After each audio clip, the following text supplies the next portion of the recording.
Información de último momento: Raisi, el presidente de Irán, está muerto y todos los escenarios que describo a continuación se vuelven más intensos. Quédense hasta el último minuto. Estamos al filo de la Tercera Guerra Mundial más que nunca, y un nuevo capítulo trágico se agrega a la guerra que tiene en vilo al planeta. Hace unas horas, el helicóptero que transportaba al presidente iraní Ebrahim Raisi y a otros políticos cruciales de su régimen se estrelló misteriosamente mientras cruzaba unas montañas cerca de la frontera con Azerbaiyán. Y hasta el momento no se sabe dónde cayó. En zonas profusamente boscosas, los equipos de rescate están buscando a Raisi, que no se sabe si está vivo o muerto, aunque lo más probable es que esté muerto. El jefe de Estado de Irán, calificado como un ultraconservador, llegó al poder en 2021 tras imponerse en unos comicios presidenciales con la participación más baja de la historia de la República Islámica. De hecho, lo señalaban como un posible sucesor del líder supremo iraní, el ayatolá Jamenei, lo que significa que era una figura que condensaba mucho poder en esta teocracia, pese a que su popularidad no era especialmente alta. También se encuentra desaparecido y probablemente muerto su ministro de Asuntos Exteriores, el canciller Hossein Amir-Abdollahian. El gobernador de la provincia iraní de Azerbaiyán Oriental, Malek Rahmati, el ayatolá al-Hashemi, uno de los principales laderos del líder supremo, y por supuesto sus guardaespaldas. Ante el terror de que semejante incidente, entre comillas, desate un conflicto armado inimaginable, la mismísima Unión Europea activó su sistema panóptico de rastreo espacial, el programa Copernicus, para ayudar con imágenes satelitales al gobierno iraní a encontrar el helicóptero perdido. Rusia, Turquía e Irak han contribuido también con sus propios equipos de rescate, que se suman a más de una veintena de grupos iraníes especializados, totalizando 230 socorristas y decenas de perros que se encuentran rastrillando la zona. La niebla es tan densa que los helicópteros de emergencia no han podido aterrizar y de hecho tuvieron que darse la vuelta. Todo esto también revela lo precaria que es la estructura, la capitalización de transporte de Irán, que muchos intentan disfrazar como una potencia, y si bien es cierto que tiene un ejército poderoso, una población numerosa de más de 80 millones de personas, ciertas reservas de petróleo, aunque no tan ricas como las de los países árabes, y una industria ligera bastante discutible, no deja de ser un país del tercer mundo, sometiendo mercados cautivos y sobre la sangre de los habitantes. Imaginarse quién se está riendo, quién está disfrutando todo esto, pero que tampoco tendría que estar tan contento, porque si las cosas son como parecen, hay una buena cantidad de posibilidades de que Israel termine tan barrido del mapa como el resto de Oriente Medio. Pero bueno, volvamos al punto y luego nos vamos con las hipótesis. Jamenei, el líder supremo de Irán, ha llamado a rezar por la salud del presidente y de sus acompañantes, sosteniendo: esperemos que Alá Todopoderoso devuelva al respetado y honorable gobernante y a sus compañeros a los brazos de nuestra nación. Todos deberían orar por la salud de este grupo de servidores. Sin embargo, el corresponsal de la BBC en Teherán declaró a estas horas que Jamenei ha convocado a los líderes del partido oficialista y de la oposición, y se sospecha que mañana habrá un anuncio fatídico. Raisi volvía esta tarde a la ciudad de Tabriz, en el noroeste de Irán, después de haber inaugurado una presa junto a su homólogo azerí, Ilham Aliyev. Era un signo de acercamiento pese a las frías relaciones entre Irán y Azerbaiyán, que llegaron a su punto más álgido hace poco, en 2023, tras un ataque con armas de fuego contra la embajada azerí en Teherán. Al mismo tiempo, la teocracia chiita considera a Azerbaiyán como un país cómplice del Estado de Israel, y de muchas de estas cosas se conversó en la cumbre bilateral. Bueno, qué casualidad, tras la cumbre bilateral, Raisi está desaparecido y con el peor de los pronósticos. Hoy mismo, el representante persa en la ONU, Amir Sayed Iravani, confirmó informaciones publicadas sobre negociaciones indirectas entre Irán y Estados Unidos en Omán. Las mismas se llevaron a cabo entre Brett McGurk, el asesor número 1 de Biden en términos de Oriente Medio, y el emisario especial iraní Abraham Pali. No fueron las primeras ni serán las últimas, pero todo indica que estamos trabajando sobre un terreno pedregoso y riesgoso. Vaya que era riesgoso. Y hoy el riesgo se ha multiplicado por 100 o por 1000. Israel no se ha cansado de provocar a los iraníes una y otra y otra y otra y otra vez desde que tomaron la decisión unilateral que inició todo este conflicto de arrasar con el Consulado General de Irán en Damasco, asesinando a un importantísimo general de la Guardia Revolucionaria. Irán podría haber movilizado a Hezbollah, que es el gran grupo paramilitar libanés que ellos financian casi íntegramente, a sus aliados en el Mar Rojo, los hutíes de Yemen, que tienen capturada esa región marítima y estrangulado el comercio internacional en ese enclave estratégico, e incluso desplegar su propia fuerza armada, que es bastante rápida, bastante numerosa y bastante efectiva. Pero no, contestaron con una payasada de fuegos artificiales que parecían chasquibums contra la cúpula de hierro, gastándose una fortuna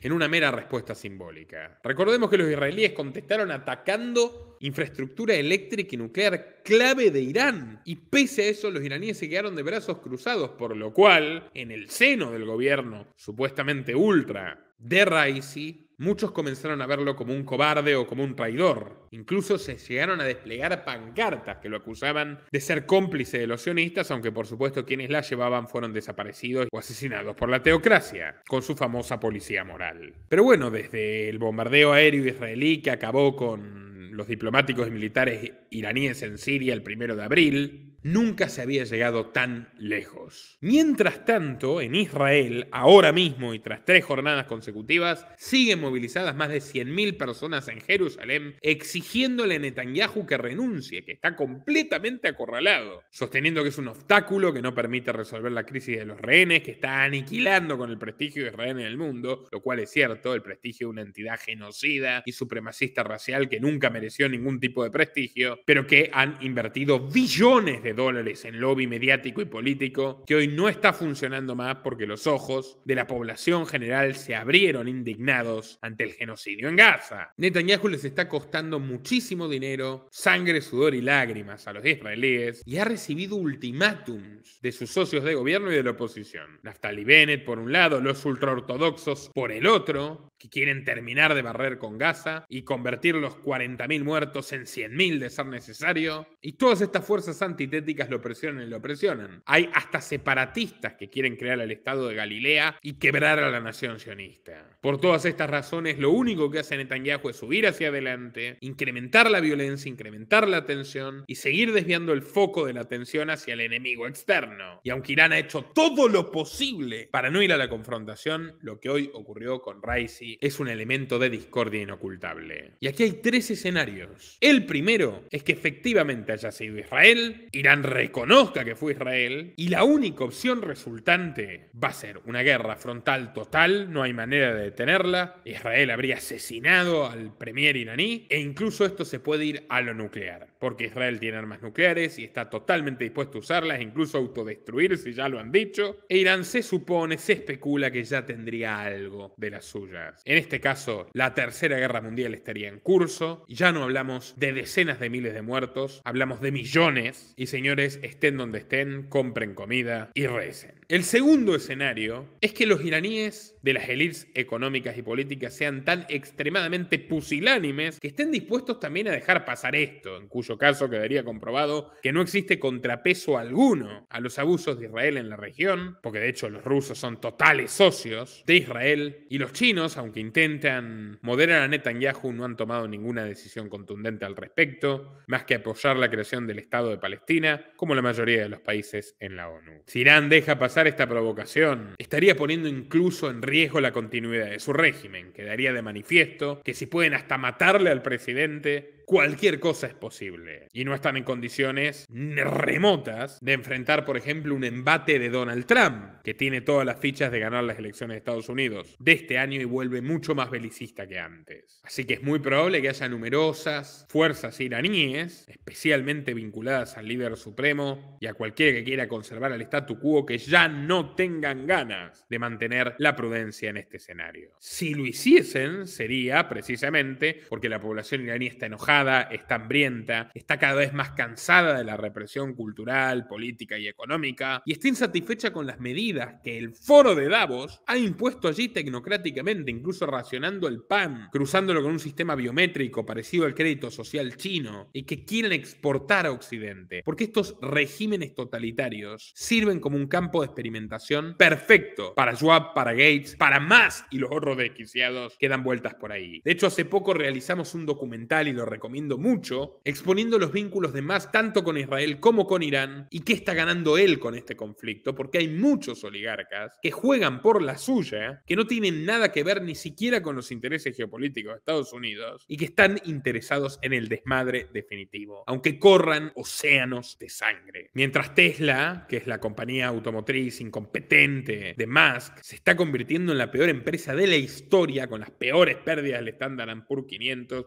con la peor gestión, colapsando pese a las subvenciones millonarias, pese a las medidas de restricción de automóviles convencionales en Europa, de restricción de la competencia de autos eléctricos chinos en Estados Unidos, aún así no pueden vender autos. Sus sistemas de piloto automático suicidan a los vehículos con los conductores encima lanzándolos por acantilados. La gente se ahoga, se enciende la calefacción sola a 45 grados, se traban las puertas, no pueden salir. En fin, la catástrofe económica que está viviendo Musk la canaliza tratando de inflar SpaceX, su sistema satelital, lo más posible, y todos los negocios militares vinculados. Prostituyéndose con Putin, prostituyéndose con China, ahora cobrando del Pentágono para traicionar a China, ya traicionó a los ucranianos en favor de Putin, ya traicionó a los palestinos en favor de Israel, y probablemente está traicionando a los israelíes en favor de Irán. Por personajes como este, la humanidad se encuentra por instantes al borde de la extinción. Pero bueno, como ya les hemos dicho y cualquier experto sostiene, sea cual sea su tinte político, Netanyahu tiene toda su apuesta en maximizar el conflicto lo más posible. Es un pirómano, un bombero pirómano dispuesto a volar por los aires él con todos los israelíes adentro antes que ceder el mando, lo que le significaría en su caso la cárcel por corrupción en Israel, o peor aún, la cárcel o hasta la pena de muerte en el más justo de los escenarios por crímenes de guerra, siendo que ya tiene un pedido de captura internacional de la Corte de la Haya. Hace poco les contamos cómo incluso Israel está detrás de los disturbios de grupos indigenistas radicales en Chile para ajustar cuentas con Boric, cómo han estado detrás del hackeo al teléfono de Sánchez, del chantaje y la extorsión con su información delictiva personal, también porque Sánchez no les ha resultado suficientemente sumiso a sus intereses en esta ocasión, pese a ser un declarado sionista. Y la noticia de hoy mismo, que aparece muerto el presidente de Irán, es que hay un intento de golpe de Estado en el Congo, donde Netanyahu tiene pensado relocalizar a los gazatíes que no asesine. O sea, tras matar a cientos de miles, los que queden, terminar de desterrarlos, secuestrarlos y soltarlos en el Congo.